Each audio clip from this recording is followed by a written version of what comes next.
Hello everyone, welcome back to my channel. If you're new here, welcome. On this channel we talk about all things food care nursing. Last video we talked about getting certified as a food care nurse, what it takes, which courses are offered, and how to get certified. Today we will be talking about the next step. You are certified, now what? Right? If you're interested in this topic, keep watching and let's dive into it. All right, welcome again. So we will be talking about the next step after certification. What do you do? How do you get to practice as a food care nurse? On that topic, we will talk about two things. First, you go work as a food care nurse in a podiatrist office, in a clinic, in a wound care clinic. You can work in a hospital. So those are you can work anywhere where the patients and nurses are needed. So you can work there, or you can start your own food care nursing business. Now, those are the two paths that I know of that you can take after becoming a food care nurse. You have your certification. Now you are an authority in this field. The world is your oyster. Okay. Anyway, so to start your own business here in the United States, we have some steps that we gotta follow. You know, if you want to become a food care nurse to work for somebody else, you know the steps. You apply, you get accepted, you start working. But to become a food care business owner, it takes some steps, and those are the steps we're going to be looking at. All right, the first thing that you need to do as a food care business owner, the steps to becoming a food care business owner. First and foremost, you have to most important thing, conduct a market research. You gotta identify who, like they said, your avatar, your client avatar.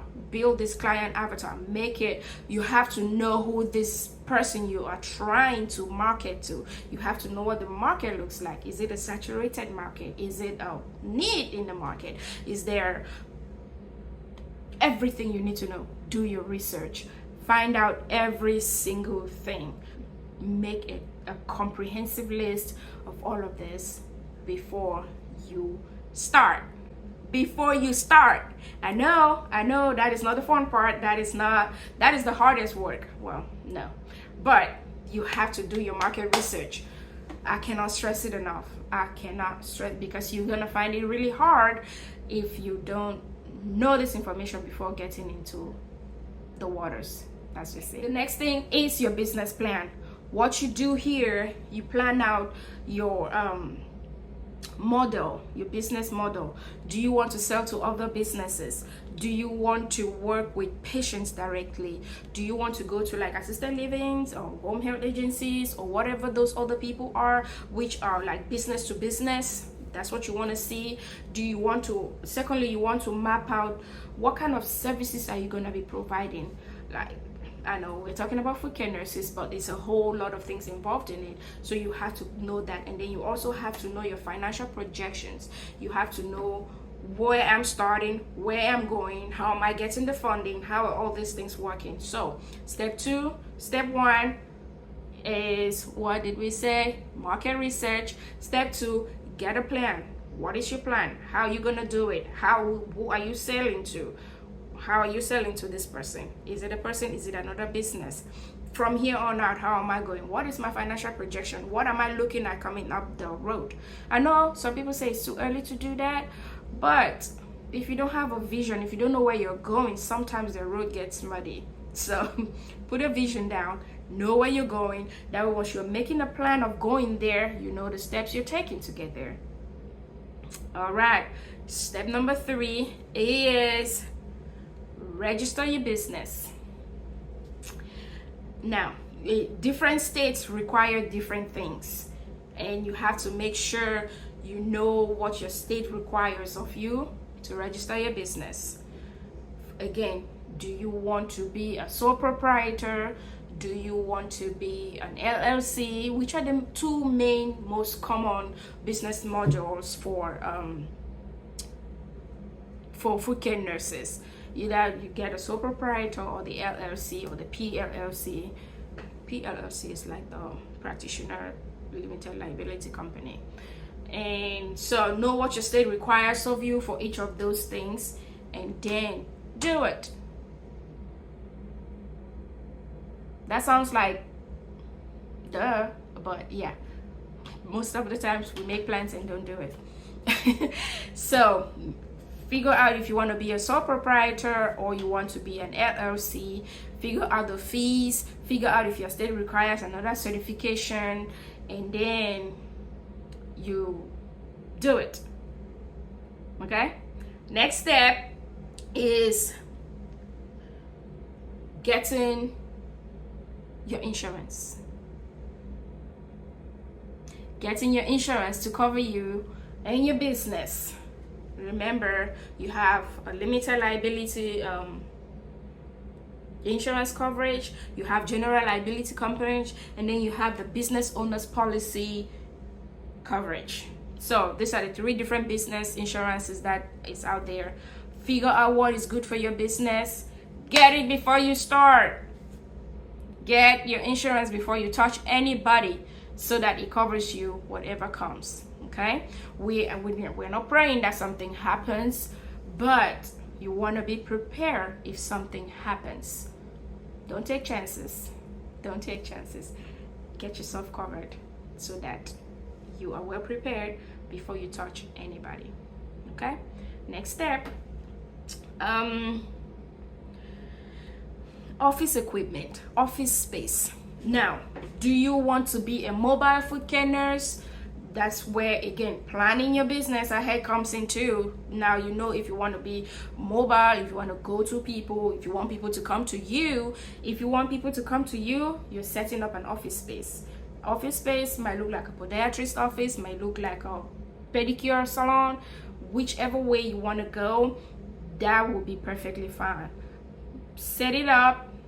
Make sure you know how much your equipments are gonna cost, what equipment you need for it, for your office space, and put everything down in writing. That way you know what is there, what is missing, how much it costs. You know everything. Set it up, get that in place. If you're gonna be a mobile person, the car, is it working right? Do you have a means of transporting all your equipment? Do you have a means of setting up wherever you're going to? So all right, the next step we have is establish your policies and procedures. Now that you know if you want to be a mobile food care nurse, or you want to go to people, or you want people to come to you, now you have that settled. The next step to do is set up your policies. Know how you're going to be doing things, how to do it, where to do it, why you're doing it, all of those things. Set it up, work it out, and get a smooth ride. All right. All of those things too. You have to consider HIPAA, you have to consider ethics, you have to consider your protocols, what happens. So because you want to set up a business where it can run even if you're not there. So with policies and procedures, your business can run even if you're not there. If you have employees, they know what to do, they know what step to take if anything comes up. That's how it's important to get those procedures and policies in place, that even if you don't have employees, you know that, okay, this is how I do stuff, this is the way I follow this ethics. I follow the American Food Care Nurse Association Code of Ethics for my business, the Extra Steps Food Care. That is what I follow. They have it all on their website. It's all set up for you. Perfect. So that is the ethics, the code of ethics that I follow. It's pretty good. And their protocols to rate it, make sure it works for you, adopt it, or you come up with your own. Get a lawyer. It's important. If you're getting an LLC or sole proprietorship, make sure too you also have legal advice from somebody that knows what they're doing. Okay. Next step is marketing your business. Go. This is hard. This is like one of the hardest things that you can do to start up a foot care business. Woo. But it's worth it. Come up with a good marketing plan. If you are not able to do that yourself, find somebody who can do it for you. Pay somebody if you have to. That's their job. Somebody whose job is to sell things to people. Somebody whose job is to come up with marketing strategies for you. Hire that person. There's something called opportunity cost, okay? Be very mindful of opportunity cost. If it's gonna cost you more to try to do it yourself, hire somebody that knows what to do and pay them, even if it's a higher fee, but you're not spending that time in a fruitless effort. I don't know if that makes sense, but you have to consider opportunity cost. And if it's more beneficial for you to do it yourself, do it yourself. If it's beneficial for you to hire a marketing expert, hire them. Whichever way you want to do, focus on marketing, because that's how you get clients. It's very important. You don't want to start a business and don't have clients to help you make a business. Without clients, it's not a business, it's a hobby. Okay? All right. Next step, once you have all this in place, launch it. Launch your business. Do like a soft landing, what they say, soft launch, whatever. Make sure that you're ready for the journey first of all, and then get clients. Start small. If you want to start with like 2 people first and see how it goes, and you take in clients as much as you can handle. And then when your business grows so big that you can handle, you hire somebody, hire other foot care nurses to work for you and build your business. Now, if you want to go into specifics about how to get clients, I'll make a video for that. I'll make a video of like the marketing steps, because it's really, really, really, really, oh boy, whichever one. It's really, really important.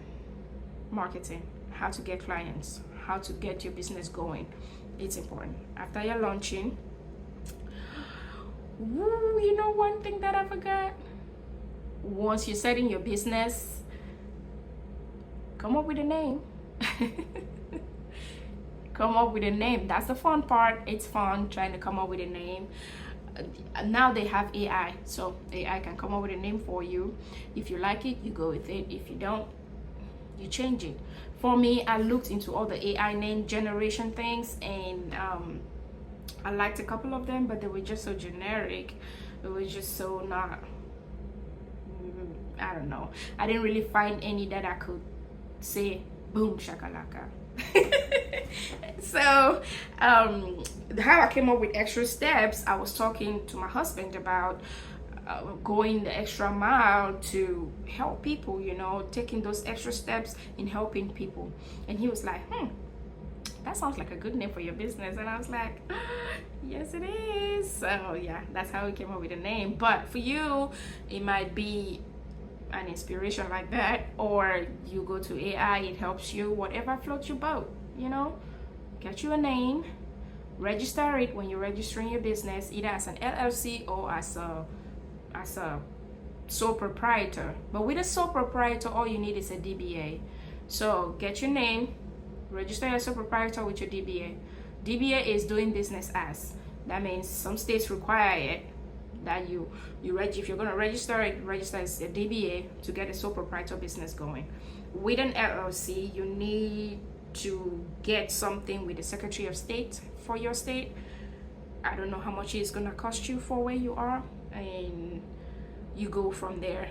Just go to your Secretary of State. They have everything on their listed on their website. They'll have steps for you to follow. Make sure you check the name that you choose. First of all, very important, make sure you check the name before you register your name, because people have registered, made flyers, made your website and everything, and then realize that somebody else is using that name. So check the name, make sure you have it, and then register it, either as a DBA, either using a DBA or an LLC, whichever one you do, keep it up. All right, so there you have it. Those are my steps of becoming a foot care nurse.